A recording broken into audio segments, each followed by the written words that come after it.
Unajua kuna hii kitu moja ambayo watu wanajiulizanga sana. Wanajiuliza, Yesu ni nani? Ni kweli yeye ni mwana?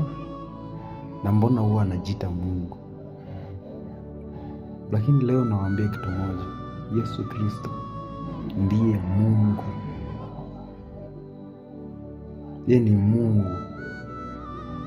Tazama katika kitabu cha Yohana 1:1 anasema, hapo mwanzo kulikuweko na neno, nalo neno lilikuweko kwa Mungu. Unaona? Na kwa hilo neno vitu vyote vilifanyika kwa hilo neno. Na hilo neno lilikuja likafanyika mwili, likazaliwa. Yaani neno alifanyika mwili akazaliwa, ambaye ni Yesu Kristo. Unaona? Mungu alipokuwa akituma watu ulimwenguni, wale prophet walikuwa wanakuja wanadeliver every message yenye Mungu anawatuma wadeliver, lakini walikuwa wanalemewa na udhaifu wa mwili wao. Unaona?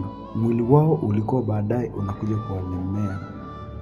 For example, Moses was the great prophet of God, lakini ilifika mahali licha kwa Mungu alikuwa anamtumia kwa kila njia, hadi yeye alikuwa anaongea na Mungu hivi face to face, lakini ilifika mahali ambapo mwili ulikuwa mdhaifu, mpaka akakuwa na hasira ambayo ilimkasirisha Mungu pia. Na kwa kuwa alikuwa na hasira, akagonga mwamba, katoa maji pasipo ruhusa ya Mungu. Mungu akamwambia ataiona nchi ya ahadi, lakini hataingia. Unaona, mwili ulimkosesha yeye kuingia. Tazama Elijah, aliprofesi miaka 3.5 ya kiangazi katika yule mji wao, akafanya mambo makubwa sana ambayo Mungu alikuwa anamwonea afanye, na akapita. Lakini baadaye aliingiza uoga mpaka akamtoroka Jezebel.